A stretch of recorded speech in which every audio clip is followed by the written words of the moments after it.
This episode, we are going to be resetting the chunks in my world so I can play in the 1.17 update, and once that's done, I'm going to explore and try to find the new blocks and mobs in the 1.17 update. So before I start, we have to talk about the plans for this world going forward. I was considering restarting the world, which would be fun because then I could start from scratch. But I haven't finished my base and I still want to do that. The other thing is the 1.17 update is mostly about blocks and mobs. It doesn't really change a lot of stuff in the game.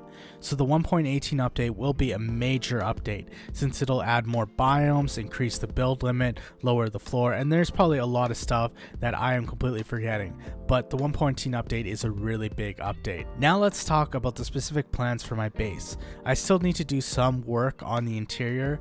As you can see here, there are large caverns with nothing in them right now. The roof still needs to actually have a roof on it, and a second level. I also want to add some domes on top. I also really want to build a large Persian garden around my base. I also want to do some landscaping as there's some weird features like here for some reason. What was I doing there? But there's a lot of disconnected rivers, and there's also a desert hill that blocks part of my base. So to sum that all up, what I need to do is a lot of detail work and just work on my base in general. Honestly, with these videos, it's really easy to just pick a farm and build it. But what is the point of playing Minecraft unless you have a nice base that you want to work on? So I'm going to try to sneak some building on my base in each episode. Why I mentioned the base has to do with resetting the chunks. I had to make sure I knew which chunks I wanted to keep. I'm going to link a video that talks more about the process I'm going to be using. For this, I'm going to be using the MCA selector. I'll have a link in the description to that. This is for Java. The first thing you want to do is back up your world. The first thing you want to do is back up the world. I repeat, the first thing you want to do is back up the world. I repeat. Back up your world. Okay, hopefully I got my point across about that. So I've downloaded the MCA selector and I have it open here. So I've selected the world. Now it'll give you three options. The first one is the name of the seed or the world. So that will be the overworld. One of these will be the nether and the other one will be the end. It takes a bit to load, but here's the map of the world. It's way more detailed than the maps in the game. This shows all the loaded chunks you've been in. So what this means is that it'll convert your world to 1.17. It'll convert the chunks that haven't been loaded. If you are looking at it for an amethyst geode, for example, you have to go somewhere you haven't been to actually find one. So what I want to do is reset the chunks that I don't have something in. So the only three exceptions to this are my base, where my villager stuff is, also my trident farm down here, and I believe my creeper farm is right there. And all of my farms that are underground are around here. So this should be pretty easy. I basically had to select everything besides that. So basically to zoom in, you obviously use the mouse wheel. To drag the map, you hold the mouse wheel and you drag the map. To select an area, you left click, and to unselect, you right click. So let's just go through this quickly. So I have selected the three spots. One other thing I should mention is these large squares, they're actually a bunch of chunks. So if I were to select this, it would select everything in there. But if you zoom in, you can see there's probably a ton of chunks in there. So now that I have my three spots selected, what I do is go into selection, invert them, it selects everything else, and it will not delete the stuff that I have stuff in. And then I just hit selection and delete selected chunks. And then you can see it'll say you're about to delete unknown number of chunks from this world. You hit OK. So the change is hard to illustrate, but I thought the best way to do it is to show you what my branch mining tunnel looked like in 1.16. So here I'm walking down here. Now let's head down this tunnel in 1.17, and now you can see the tunnel is way shorter. So the first thing I want to do is get some emeralds. And emeralds, you may be asking, because the wandering trader is actually really useful in the 1.17 update. So they give you 4 blocks, rooted dirt, moss blocks, pointed dripstone, and was it moss blocks? So, and a lot of those blocks are very important because you can get other blocks from them. So I definitely want to run into a wandering trader. So what I want to do is try to see if I can find some goats. I think some goats would probably be around here, which isn't that far from the base. You know what I just realized? I reset this chunk, which I didn't mean to do. So I lost all of the job site blocks and villagers I had here. although I don't really use them anymore. Okay, so here's, I think it's a mountain biome. So hopefully we can run into some goats on here. So luckily I found this guy. Unfortunately, he has no use for me. The only thing I can get from him is milk, and he'll also ram me if I stand too still. So let's move on to the next thing. So I am here in the Badlands, and I think this is a good spot to try. Well, this is the only spot, not the good spot, to find the glowberries. So I need to find a mine shaft. And of course, mine shafts can generate on the surface in the Badlands biome. So I'm going to go through here and try to find an entrance somewhere. There we go, there's one. So let's check this out. Hopefully I can find a chest pretty quickly, or not run into that. Oh, there we go. So hopefully there is some glowberries in here. Yep, that's pretty good. Might as well pick up everything in here. So next, I think what I'm going to do is try to find a shipwreck, because shipwrecks will have moss blocks in the supply chest. So I need to find a shipwreck with the front on it. So here's a shipwreck. Let's see what's in here. Just iron and other stuff. So I decided to give it another go, and here is an intact shipwreck. Okay, let's see if there's one in here. Nope, there's just maps, wheat. Well, that was a bust, so let's try to see if we can find another one. That's a weird shipwreck. I think I'll just check this out, see if I can find anything. There we go, moss box. So what I'm going to do is try to get some copper. So right now I'm at 47. So what I'm going to do is keep digging in a straight line until I can hit some copper. Unfortunately, I started this under my base, so I'm going to have to dig out quite a ways until I hit something. Maybe if I get lucky, I'll get something like an amethyst geode too. So I've hit a tunnel, so this might actually be a good way of trying to find some copper, because it's right at the perfect level where I can just look around and try to find some. There we go, we found some copper. So I have my fortune pickaxe. Let's see how much I can get. So that is, looks like quite a bit. 32, which is pretty good. And I'm just going to keep going and see if I can get more. Cool, some glow lichen. Oh, I should have brought some shears. Maybe I have some shears in my ender chest. Yes, I do. Perfect. Okay, I screwed that up. Forgetting which button to press. That's quite a rookie move there. Okay, so now let's throw in these 42 raw copper, and I'll get 42 copper ingots out of that, which I can use for copper blocks, a lightning rod. Probably not going to do a spyglass, but there are some good options. So since I have this giant branch mining spot, I might as well do some mining and get some deep slate blocks out of this. I already have some tuff right here, which I can grab, and apparently I have gold now too. And there we go, we have a deep slate block. So the actual blobs of them are pretty big, so I can probably grab quite a bit just from this one spot of deep slate. So I finished mining all that deep slate, and there was actually this much deep slate in that one blob. So that is almost like 20 stacks of deep slate in there. So that's pretty good. This block looks pretty good too. I think it might be a good one for a path. Kind of looks like a nice path that you can actually have some texture to it. Plus there is a ton of different blocks that you can get out of deep slate. Oh, and if you can see up there, there's some llamas, so you know what that means. There should be a wandering trader around here. No, there isn't. Where's the trader? There's the 2 llamas, and there's no trader. Well, that sucks. No wandering trader, so I gotta get rid of these guys. And the second guy. There he is. There's the wandering trader. So let's see, any good trades in here? Nope.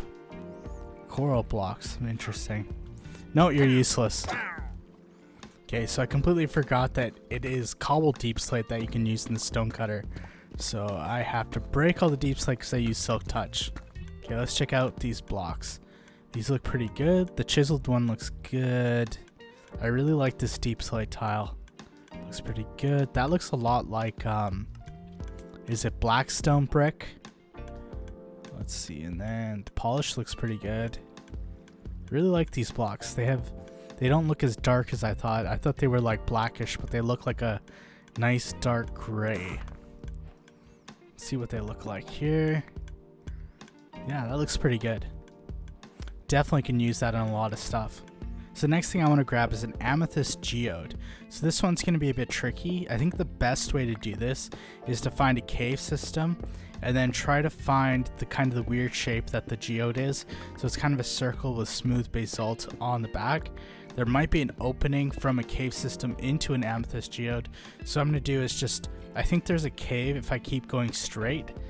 So I'm going to go through there and try to find it. Looks like I found another deep slate one, but I don't really need deep slate at the moment. So let's keep pressing ahead. And here is a glow lichen. So this time don't hit the wrong button. There we go. Got 2 pieces. And once you have 2 pieces, that's enough. Well, all you really need is 1 piece. There's another cave up there. That is a lot of lava.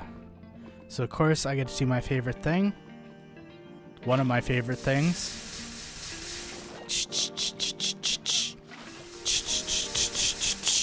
Oh, okay, I didn't expect to see that, but there are some dripstone. Probably should have lit this up while I was going, but here we go. We got some dripstone. So some dripstone blocks and some pointed dripstone. And these are great because they can be used to basically fill up both a cauldron with water and lava.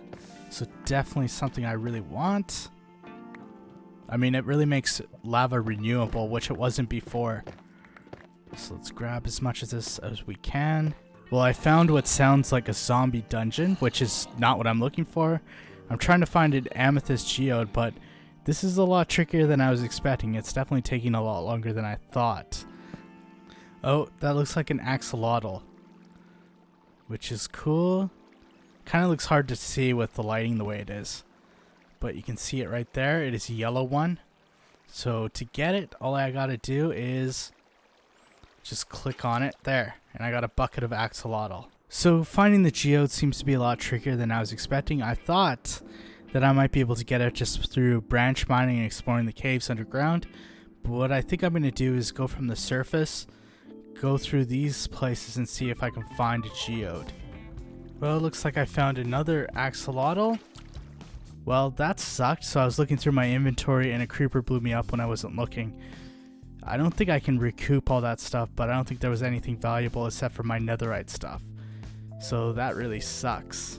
So I had to take a little break because, well, I had to re-enchant all of my armor and tools, and that took quite a while. And a lot of books and experience levels to do that. And I didn't have any backups. So I have no netherite gear, and because I don't have the elytra, that creates a big problem. Because I cannot fly anywhere. And I'm not sure how the chunks reset, so I'm not sure how easy it is to get to certain spots right now. So what I'm going to do is use up these 5 netherite ingots. We're just going to go through all the tools. So we're going to go with all of the pickaxes. Let's not do the shovel, but let's do a sword. And we won't do the axe, we'll do the helmet and the boots.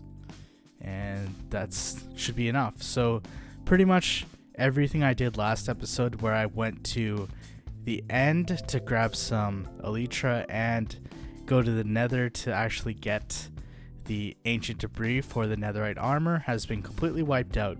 So I pretty much had to redo that over again. But at least I have some netherite stuff, although not having the elytra kind of sucks. So one thing I want to mention is just how the ores now drop. So before they would drop the block and you would have to smelt them. But now you can use the fortune enchantment to actually get, let's see, 1 there. There was 2 from that one. 4. So you can see I'm getting a good amount of drops. So this is actually, you can get more drops from actually mining things with a fortune pickaxe now, especially with the iron and gold. So that's a lot more useful. So let's go through some of the things I want to do. So the first thing is I want to do a lot of copper with this, so I might as well do as much as I can. I think that's enough. So 16 blocks. And the next thing is there's a lightning rod. I might as well do one. So lightning rods are useful for deflecting lightning during thunderstorms.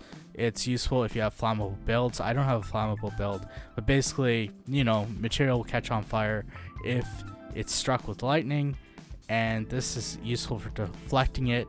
It can also be used to emit a redstone signal when it's struck by lightning, and you can also do something like put a creeper on top of the lightning rod, and when it's struck with lightning, it'll turn the creeper into a charged creeper. So let's test this out. So this is moss, there is grass around here, and when you apply bone meal to the moss block, it basically turns the surrounding blocks into moss blocks.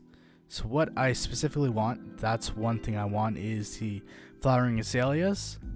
And there's more. There's an azalea right there. So basically when you apply bone meal to it, it starts to generate grass, moss carpet right there, and azaleas and flowering azaleas.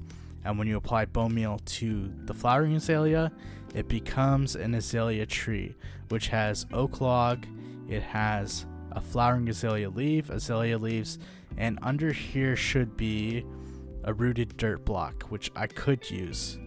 So with rooted dirt blocks, what you can do with it, let's see if I can do this really quick. You can put it like that, apply bone meal, and there's a hanging root. So you can basically keep growing hanging roots by just applying bone meal to rooted dirt. So now I have a bunch of moss blocks to work with. Really, you only just need one to begin with. So here is the pointed dripstone and the dripstone block. You can see they are on the bottom of these dripstone blocks. There's lava above this one, water above this one, and in order to grow, it has to be a dripstone block, a pointed dripstone on the bottom, and a water source above. It's really slow to grow. It takes about 100 minutes or 5 Minecraft days to grow one block. The cool thing is that if there wasn't a cauldron here, there could be a dripstone block that grows upwards. So it'll grow up, and then this one can grow down, and they'll actually connect together. Now, the other cool thing is, as we're doing here, is that this is dripping lava. So you can see lava particles right there dripping down into the cauldron, and you can see the same with the water. Now, what can actually happen is that the cauldrons can fill with water and lava. So here you can see it's at level 2, I think. So with water, with cauldrons, there's 3 levels. Each level can fill 1 water bottle, and when it reaches level 3, it can fill a water bucket. And with this, it can fill only a bucket. So it only has 1 level to it, which is level 3.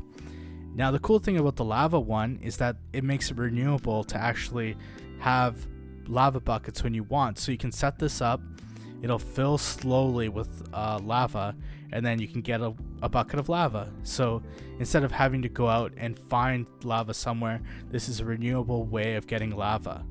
So here are some copper blocks that I've left out in the world, and I'm going to see how long it takes them to weather.